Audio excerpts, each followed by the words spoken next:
This is Jay. This is A. And this is Mocksicated, where we drop the booze and walk through the reality of life alcohol-free. So grab your favorite mock, get ready to laugh, and let's get Mocksicated.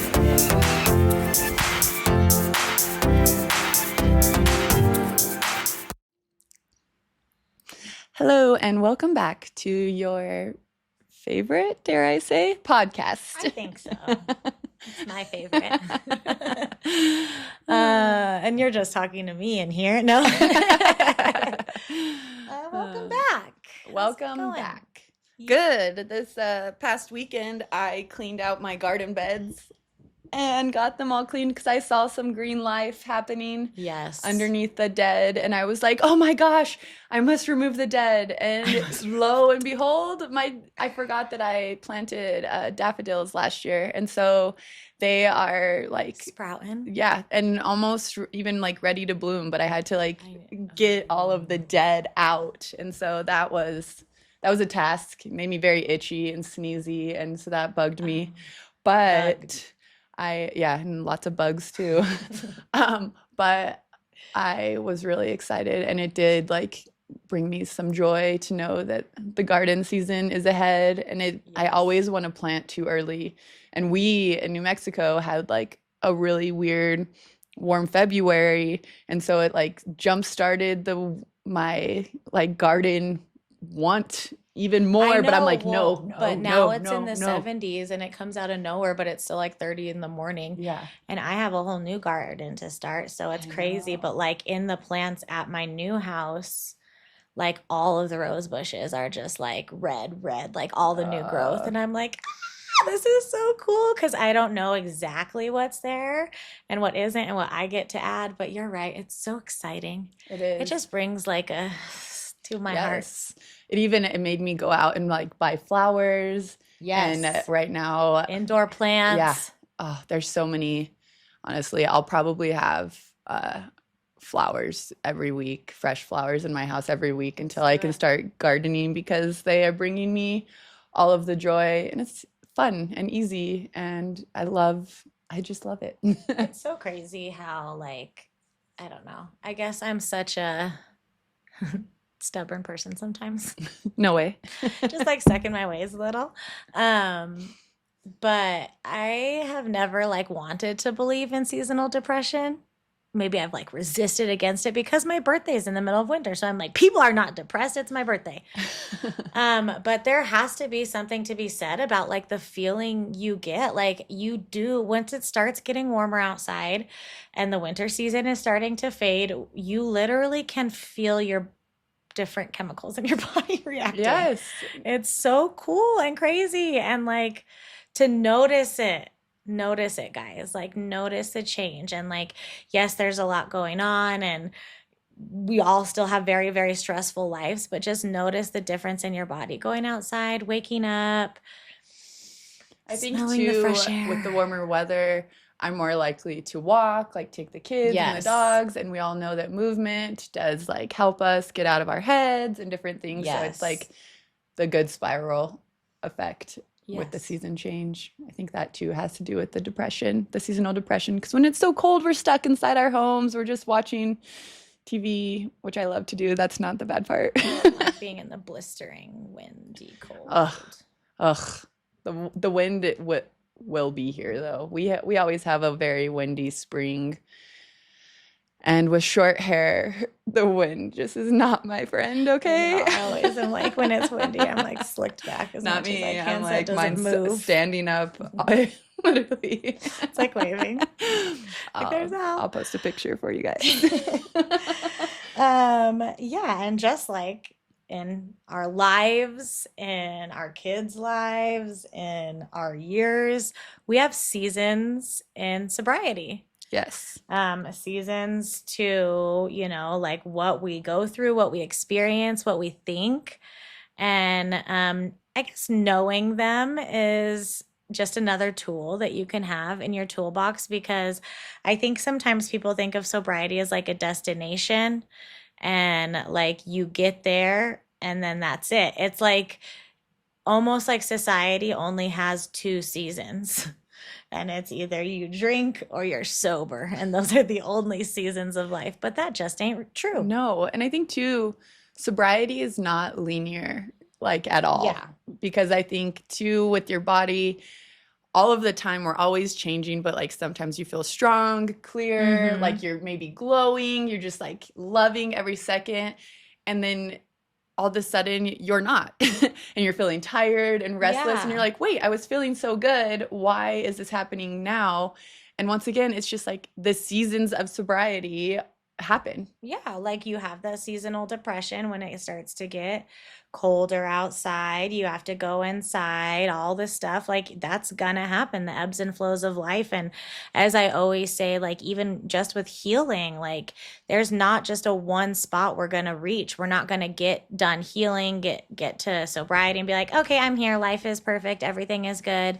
I'm not moving. I'm not, I'm just cruising down that linear line. Like you said, no, life is always going to be ups and downs. And so the first season is the honeymoon, which I feel like in every aspect of life, there's always a honeymoon. Yeah. When you get a new job, when you get a new partner, when you get a new dog, when you get a new house, everything. Yes. There's always that excitement and like excitement to learn more and explore more and just enjoy the space. Yeah. And I think another thing that comes with that is like, same as it when you're in new relationships is when you're with people that are actually safe, and you're not going to feel too much judgment. Hopefully you talk about it a lot. Yes. You talk about like, oh, this sober thing I found, or this, or I'm sober. And it's because you're like so excited and obsessed with it, honestly, obsessed with the fact, as you should be, because this is such a huge life change. And I almost think of it as like the adrenaline that takes over when you're having a baby. Like you have to have this like gush of energy, of like positivity, of excitement to kind of get you through what's coming. And so that's what that honeymoon phase is like you falling in love with this new idea. Yes. And too, I think in the early stages, you're, reading all the Quitlet, listening to all the podcasts, everything feels so inspiring. And it's like, you're just filling up with all of the things. Yes. And again, because everyone's journey isn't linear and the exact same, when we talk about certain seasons, this isn't in order. This isn't like, okay, I've hit this. Now I'm going to go into this season. Like you can experience these seasons at every different time. And I think another important one that you experience sometimes earlier in sobriety is grief. Yes. And there's a grief, and, if we are comparing it to honeymoon and marriage, maybe it's not as heavy, but there is like a death of former self, especially if you're a woman taking on your partner's name. Like you're signing away your last name and you're becoming someone new and something else. And you are letting go of all of those old parts of you. And sometimes, a lot of times in sobriety, that means like not just parts of you, but friendships, places you used to go, rituals that used to be your thing are now gone. And there is going to be a grief and a grieving process. And allowing yourself to have it is so important, instead of like trying to brush those feelings away or, further shaming yourself for having bad feelings when you're doing something so good for yourself. Like it's natural to be sad about letting something go. That's a part of it. Yeah. And two, I feel like in this like identity shift that you're going through, you're questioning certain things. You are rebuilding this new foundation of what you like to do, who you like to do it with, when you like to do it. I know for me, like my time of day changed. And I'm not saying that right. Like the party used to start super late, and now I'm like, let's hang out at 3 p.m. Yes. I want to be home and comfortable and in my, and so even that part of you, like a lot of things shift, you're changing friendship dynamics, maybe friends that you would meet at a bar, you're meeting for coffee. Yeah. And Yeah. it's a good shift, but it feels different and uncomfortable in the beginning until you keep going and grow that like sobriety muscle. Well, that's the next season, really, is like when that identity starts to change and you do ask yourself these questions. And a question that might come in is like, am I a sober person now? Like, is that who I am? And, you might not have an answer for it. And you might be like, yeah, it is, but, now instead of this, which I, used to be this person, I meet my friends at 3 p.m. for coffee. Now, the person that I am is someone who, has sex sober, somebody who dates sober, somebody who finds community in a different way. And that's where you start putting roots down kind of for the first time. You get through all of like the highs and the lows of the beginning and you're starting to be like, okay. And two, I Stabilize. think in that season, you also stopped looking at sobriety as a punishment if you were, in that one, you're like, okay, I'm welcoming in these new changes, this new identity, and like, that's where the perspective shifts. And so, yeah, I like that stage, even though it can feel uncomfortable and finding yourself again. Well, it's almost like finding balance in a fun house, but like it feels a little shaky underneath you, but like you're rooting into who you are. And so those roots, even though it's starting to shake, you're starting to feel them go into that floor. And then there's shaking, because your roots get stronger and stronger, starts to stop. And then I feel like then you're like integrating it into your life. Then you make the decision, like at that point, it's been enough time. You've experienced it enough. Your roots have grown in. It's not shaking anymore. And you're like integrating it into what it looks like. It's not something that you start to think about every single day. Yeah, no, it's more of a stable. Yeah. People know it. You don't have to explain to every single person every time you hang out. You stop feeling like a project. You start helping other people, maybe. Yes. That's a really cool season. When you get to the point where you are stabilized and grounded enough in your sobriety that you can start helping other people on an alcohol-free journey, that's such a beautiful part of that season. Yes. I think too, in that season, there's less mental like negotiation. Yeah, it's just out. You're starting to get more confident in this and all of that. And so it's less like, oh, should I go to that? Is it going to trigger me? And all of this. It's more like, no, I'm going to go to that. I'm confident that I'm not going to be triggered by this anymore, and different things. I also like pictured as you were saying that, like walking through an airport. And like before, when you were still kind of like figuring things out, maybe you would look at the, who's drinking or whatever. Now, sometimes I don't even notice it, or sometimes I do, and I feel like judgmental about my prior self. Sometimes I can't believe that, our airport just like made it so alcohol can be everywhere. And so, but you're walking through this place that maybe used to make you think something different with a lot more confidence and a lot more of like, oh yeah, that used to be me, or that's not me anymore. I always notice the people drinking in the morning, not to, because sometimes, it could be a 6 a.m. flight and we're there at like 5:30 and there are people at the bar and I'm like, oh, that's going to be the hardest day. Like that is going to be the longest day ever. I think do you have more seasons? Because this one's my last one. The last one, I have one more. Mine is Thriving. Yeah. Okay. Yeah, is it the same? Okay. And this is like, I don't know. I guess this is my favorite, not just because obviously we're probably here in that stage, but it's like, I guess I'm trying to think. One of them is a cocoon.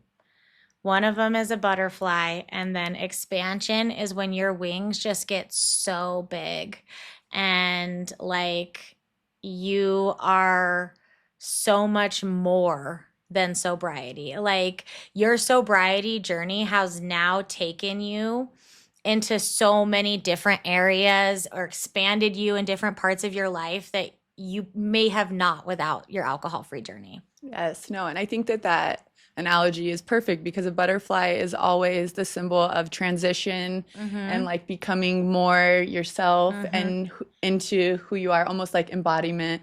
Yeah. And yeah, like the, I feel like too, like the authenticity really sets in there because you Mm-hmm. know what you want and why you're doing it. You're Yeah. not still questioning, you're not still Yeah. like finding your ground. Like, no, you know why you're doing this. You're confident, you're proud. And it's like when I think of expanding, if you think about expanding your body, it's not always going to be the most comfortable thing, right? Like you're reaching out and there might be parts that feel a little bit uncomfortable, but at this stage in this season, you know how to tend to those. And you know that tending to those or noticing those or pouring into those is just going to make you expand more. And so it's almost like, I'm was talking to one of my teachers the other day, and she was just talking about how ultimately everything that is given to you is for your greater good and is going to grow you in some way, is going to shape you for the better in some way. And I think that this period represents that so perfectly. Like, we are getting dealt blows, but maybe this is when your brain starts to realize, like, look at all the things I've overcome. Look at the human it's made me into. Like, I know that whatever is going to come my way, I'm going to be able to conquer it and I'm going to get stronger because of it. Yes, and I have written down every phase has its purpose. And that's Mm. exactly what you just said. And it's almost Yeah. like now we're living through these phases and we're living awake and aware and knowing, these Yeah. phases that we did go through. Like before sobriety, we didn't know what the heck we were going through. There No, was no awareness, there was no. none of that. And now we're looking at it so different. And two, in our sobriety, you know, in the beginning, you're like, oh, I did my first, all of these firsts. Mm-hmm. And now it's more of like a freedom. We're not keeping track of all of the Yeah. things. It's more just, Because it's we're become so free. much more. Yeah. Yeah. It's our life. It's not a one category. It's us like expanding into all the categories and just embodying it. I think, too, something important to say about all of the stages, too, is they can come back. You can have another honeymoon stage at 3 years, Yeah, at 4 years. You totally. can have an identity shift at any time, There you could be know? something that you grieve that you didn't Mm-hmm. maybe grieve before that is now coming up to you. And I think that once, like, I guess what I've been trying to say too, again, is like in this expansion stage, you are so much better equipped. You have so much more Yes. tools, and you're just able to process it in such a better way than we were before. Yes. So it's not the destination of like, everything's fine. Here I am. I've arrived. It's like, this is who I am. I'm going to keep expanding, keep growing. It's not about this little part anymore because that little part of me, I've like grown into like this huge butterfly, and here are my wings. So whatever Yeah. stage you're at, like, even if you're the little caterpillar eating our Yeah. tomatoes, Oh, we don't like those. we will keep you alive. But no, really. And it is like hard weeks don't mean regression. It means you're a human. It Yeah. means you're living. You are, It's a yeah. reminder that you're a human and having a human experience, and also that you are thriving and embodying exactly who and what you should be at this moment. So just buckle up. The seasons are coming, whichever one's your favorite. Enjoy it. Love on yourself in the ones that are hard. Give yourself extra self love. And just know that seasons are always temporary. We love you, babes. Talk soon.